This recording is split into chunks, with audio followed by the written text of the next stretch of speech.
Alors, je vais répéter la question, parce qu'effectivement, peut-être c'était pas assez fort. Au regard de ce que vous nous avez exposé ce soir, comment analysez-vous la situation actuelle par rapport au vaccin et au pass sanitaire ?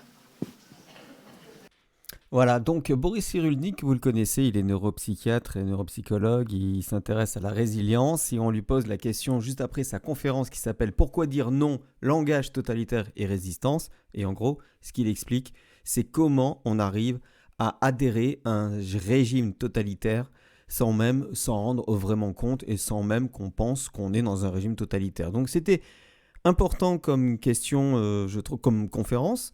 Vous avez les liens dans la description. Et voici, par rapport à à ce qui se passe en ce moment et à la situation sanitaire, voici sa réponse. Sa première réponse. Éloquent. D'accord. Vous n'auriez pas une autre question ? Voilà. On essaie de botter en touche. On va essayer d'analyser tout ça. Alors,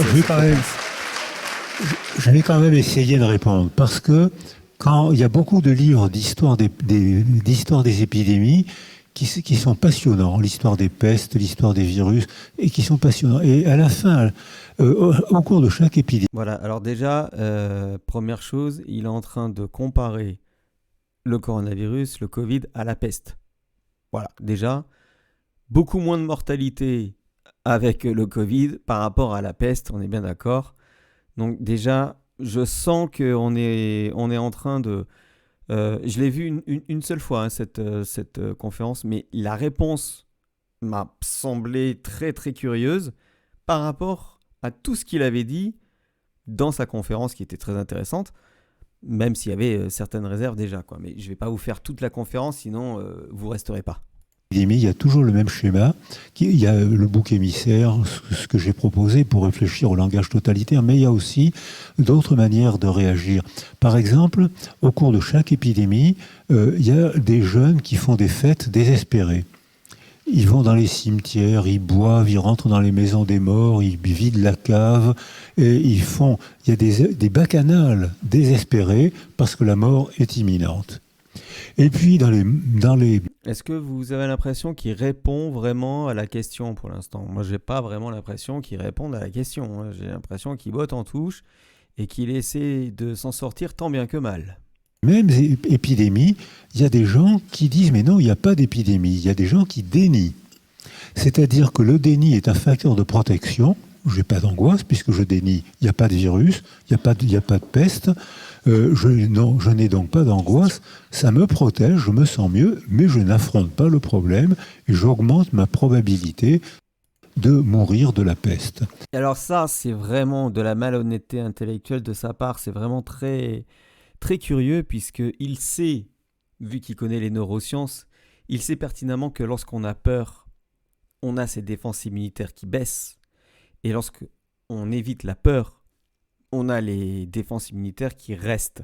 Parce que la peur génère du cortisol, il en parle d'ailleurs dans sa conférence, et le cortisol vous met complètement à plat au niveau des émotions, et vous avez les défenses immunitaires à zéro. C'est-à-dire que tout ce que votre corps va essayer, c'est de se libérer de ce cortisol, et quand vous avez beaucoup de cortisol dans le sang et dans le corps, vous allez pouvoir attraper n'importe quel virus. Donc, lorsqu'on n'a pas peur, c'est pas qu'on nie l'épidémie, c'est que lorsque, au vu des chiffres qui sont contestables en plus, on peut supposer que ce n'est pas aussi dangereux qu'on puisse le dire. Lorsqu'on n'a pas peur, au contraire, je pense qu'on est protégé.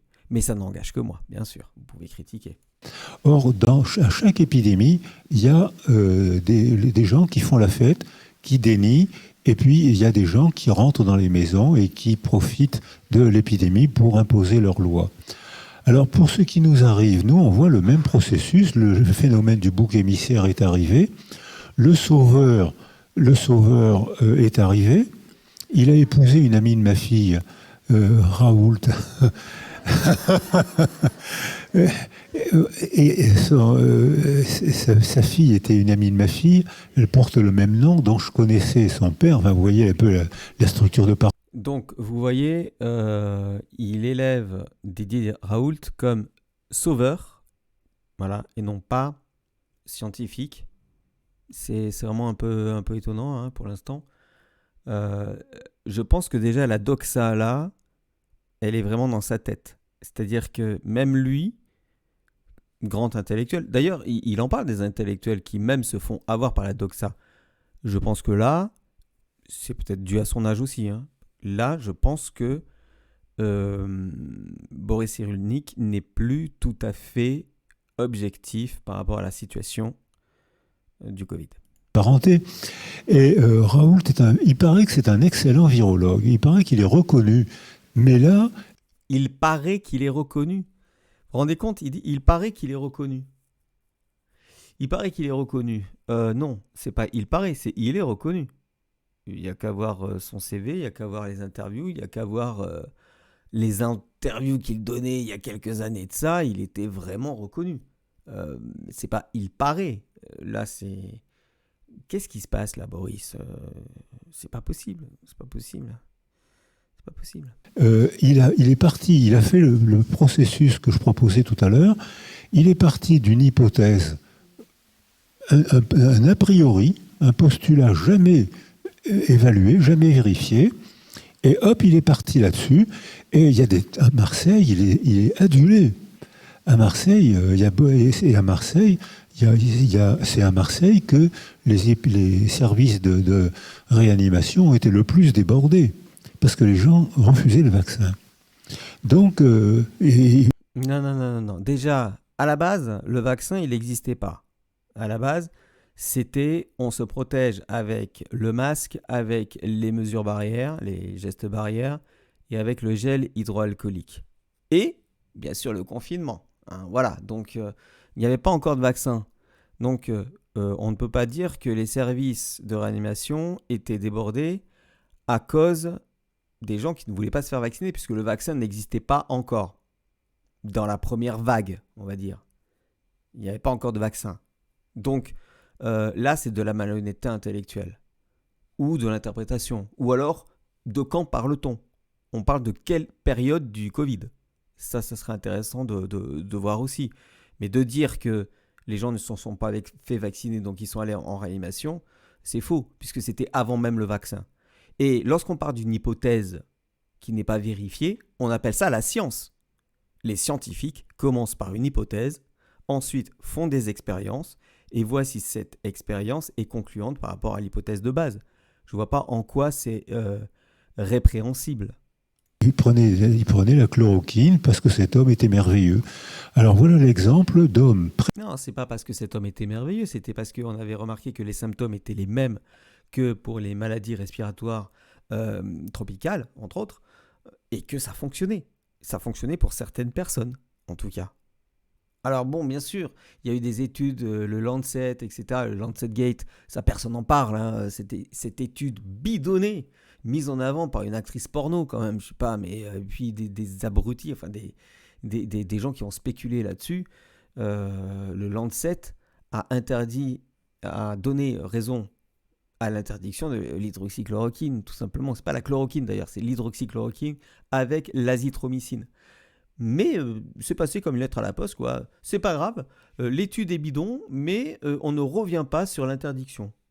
Présent, excellent scientifique, alors c'est un scientifique marginal, parce qu'il n'a pas passé son bac, ce qui n'est pas forcément une tragédie, mais il a été autorisé. Donc en fait, on demande, au vu de la situation sanitaire, par rapport à la conférence, qu'est-ce qu'il en pense ? Et il nous parle de quoi ? De Didier Raoult. Et il est en train de descendre un petit peu la légitimité de Didier Raoult. À s'inscrire en médecine sur validation des acquis. J'ai participé à beaucoup de commissions de validation des acquis avec d'excellents résultats, où des étudiants qui avaient échoué au bac ou qui n'avaient pas passé pour des raisons familiales ou etc., ils avaient une seconde chance et ils tenaient la chance et ils ont fait d'excellentes études.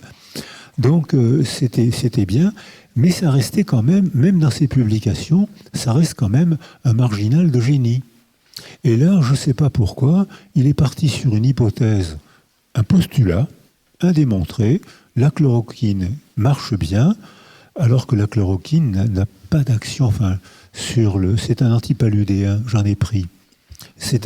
Donc, et ça a provoqué un mouvement d'adoration, d'humeur, comme on le voit à chaque épidémie. Oh là là, c'est très très très résumé, très très très résumé. Quand on va pas refaire le match là, mais c'est beaucoup trop résumé. C'est pas, on n'a pas pris on n'a pas pris de la chloroquine puisque on n'y avait pas droit, puisqu'elle avait été interdite, puisqu'elle a été enlevée de tous les stocks des pharmacies. Du coup, les gens qui en avaient en prenaient, les médecins qui en avaient en conseillaient, mais sans le dire, c'était un petit peu sous le manteau. Et puis lui, il a quand même sauvé des vies. D'ailleurs, le protocole, c'était lorsque les gens n'arrivaient pas en réanimation qu'il fallait prendre de l'hydroxychloroquine. Là, c'est trop tard. Il a toujours dit que c'était trop tard. Mais en prévention, c'était très bon. Ça fonctionnait. Je ne vais pas me faire des amis, hein, c'est sûr. Mais ça fonctionnait en prévention. D'ailleurs, il y a plein d'études, il y a 200 études qui démontrent. On va toujours dire oui, mais il n'y a pas suffisamment, etc. Mais pour le vaccin non plus, hein, de toute façon. Donc, on choisit son camp, c'est tout. Et c'est bien ça le problème de cette conférence. Il parle justement de totalitarisme, de résistance, il parle de doxa. Il est en plein dans la doxa. Dès l'instant où on dit l'inverse par rapport à l'hydroxychloroquine, on est dans le mauvais camp. Donc il illustre parfaitement bien comment on rentre dans un système totalitaire sans même s'en rendre compte. Et même lui ne s'en rend pas compte. On voit les mêmes proportions se répéter et on voit actuellement. Alors pour ce qui est des antipasses, je suis personnellement blessé quand j'ai vu des étoiles jaunes, des étoiles de David, avec écrit à l'intérieur antipasse. Bon, alors là, on va être très clair. Ce n'est pas parce qu'il y a une partie des dits antipasses qui font ça que c'est la totalité. Voilà, donc prendre juste ce qui nous arrange pour trouver une argumentation, ça aussi c'est malhonnête. Hein. C'est malhonnête. Faire une analogie entre la mort de ma famille, la mort de 6 millions de personnes. Non, c'est pas une analogie entre la mort de 6 millions de personnes, c'est simplement que l'étoile jaune de David, c'était un signe distinctif pour montrer que les gens étaient juifs et donc n'étaient pas recommandables. Quelle est la différence avec le fait d'avoir un pass sanitaire ou pas, qui nous permet d'accéder à la culture, d'accéder à un travail, d'accéder à l'hôpital, d'accéder à tout ce qui fait la vie occidentale, on va dire. Voilà, c'est juste ça l'analogie. L'analogie, c'était de montrer qu'on stigmatise certaines personnes qui ne sont pas vaccinées, puisque là, il a fait un grand bond en avant, là, et il est allé directement, allez hop, sur les antipasses, parce que là, c'était à l'époque du vaccin et du pass sanitaire. Mais là, cette analogie, personne n'a fait l'analogie avec le fait qu'on allait en mourir. D'ailleurs, le problème du système totalitaire d'aujourd'hui, c'est simplement qu'il n'est pas visible, puisqu'il n'y a pas de mort volontairement programmée, comme c'était à l'époque. Alors oui, il n'y a pas de mort, mais le système de ségrégation et de stigmatisation par rapport à qui accepte la doxa et qui ne l'accepte pas, il me semble quand même être le même. Qui ont été condamnés. Dans le musée de la Résistance, il y a Hélène Baird, à qui j'ai fait donner un prix quand je suis encore président de mémorial de la Shoah, de mémorial du prix Corin, de l'histoire de la Shoah. Et elle raconte qu'elle était agrégative en anglais à la Sorbonne. Elle va suivre ses cours et elle sort. Il y a un petit jardin devant la Sorbonne. Elle entre dans ce jardin et elle s'assoit. Sauf que une voisine téléphone au commissariat. Les Juifs n'ont pas le droit de s'asseoir dans les jardins.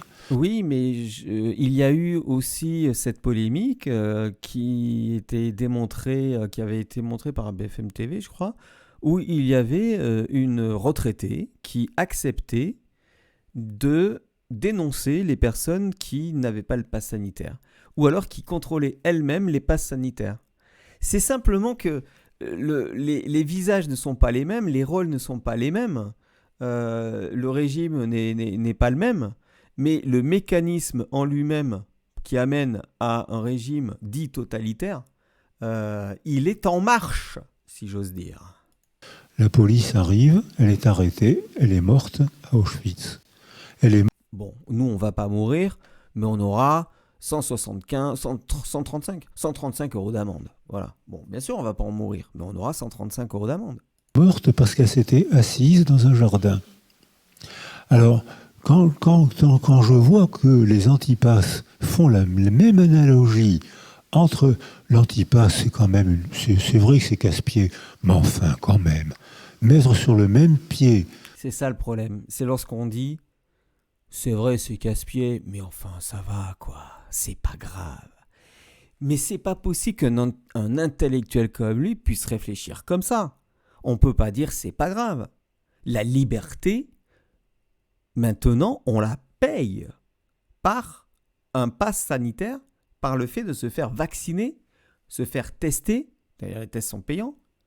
Non, mais je ne comprends pas comment c'est possible d'être aussi cultivé et d'avoir ce discours. Ce discours, il est tout bête. C'est pas que c'est casse-pied. C'est simplement qu'on voit plus loin que le bout de la seringue. C'est simplement qu'on voit plus loin que le pass. On se dit, mais de quel droit est-ce qu'on me demande mon état de santé pour entrer quelque part ?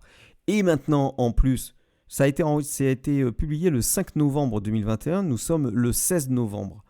Il est 20h01. Je suis en train d'enregistrer à 20h01. Et on le sait maintenant que la vaccination n'empêche pas la transmission du virus. Donc, on nous contrôle parce qu'on peut amener le virus, mais en revanche, on ne contrôle pas les gens vaccinés sur la possibilité d'être infectés ou pas en exigeant un test, par exemple. Non. Nous, lorsqu'on n'a pas de vaccin, on se fait tester, donc on sait que l'on n'a pas le virus, donc on est encore moins dangereux si on y va. Mais les vaccinés, non, on ne leur demande pas de test. Donc si c'est pénible, parce que au-delà de présenter un papier, alors lorsqu'on demandait un laissez-passer à l'époque qu'on ne nommera pas, c'était casse-pied, mais bon, ça va, quoi, c'était juste un laissez-passer. Mais comment on l'obtenait, le laissez-passer ? On le payait de sa personne aussi, d'une manière ou d'une autre. La mort de 6 millions de juifs en 2 ans et une petite corvée pour l'antipasse, moi ça me blesse. Vous entendez les applaudissements. Les applaudissements sont éloquents. Ça veut bien dire que la doxa est rentrée même à l'intérieur d'un cerveau comme Boris Cyrulnik. Je voulais vous en parler parce que je trouve important de montrer à quel point il est facile de rentrer dans un régime politique, pas dictatorial, on ne va pas aller jusque-là, mais avec des mécanismes qui ont fait leur preuve sur la ségrégation, sur la stigmatisation, et que dès l'instant où vous dites l'inverse de ce que la doxa vous dicte, vous êtes dépestiféré. D'ailleurs, il parle de cette doxa, il parle des slogans, il parle même de la répétition, de répéter comme des perroquets, il parle même du repos du cerveau parce que c'est moins fatigant que de réfléchir, que de débattre, etc. Non, il vaut mieux. Mais c'est tout le temps dans le même sens. C'est jamais dans l'autre. Donc moi, je voulais prendre part avec ça pour expliquer que la doxa, elle pouvait être de tous les camps. Et le problème en ce moment, c'est que le camp dit du bien est très fort et beaucoup de personnes adhèrent. Moi, j'ai peur lorsqu'on me dit c'est pour votre bien que l'on fait tout ça, tous ces sacrifices, le pass sanitaire, le QR code, le confinement. Je sais pas, mais on a été confinés quand même, pas déconner. Donc ça veut bien dire que vous n'êtes pas à l'abri. Et même vous, les zététiciens qui allez me descendre, vous n'êtes pas à l'abri d'être dans la doxa sans même le savoir. Même avec vos bouquins, vos livres qui expliquent que nous, on n'y connaît rien, on n'a pas la méthode scientifique, on ne sait pas débattre et on n'a aucun argument, vous n'êtes pas à l'abri d'une chose. Le biais que vous avez, c'est que vous êtes peut-être déjà dans la doxa. Voilà. Et un biais que j'ai entendu chez un zététicien que je ne nommerai pas, c'est qu'il n'y connaît rien en politique.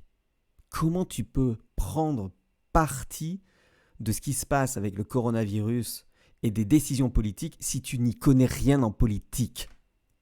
Tu ne peux pas. Tu ne peux pas. Voilà, c'est ce que je voulais vous dire par rapport à cette vidéo. Regardez quand même la conférence, puisqu'il y a certaines choses qui sont dites qui sont vraiment très intéressantes. Après, vous ferez votre opinion. Vous avez les commentaires jusqu'en dessous. Et puis, abonnez-vous à cette chaîne, puisque c'est une petite chaîne qui monte pour vous donner le meilleur de la critique des médias. À bientôt, salut!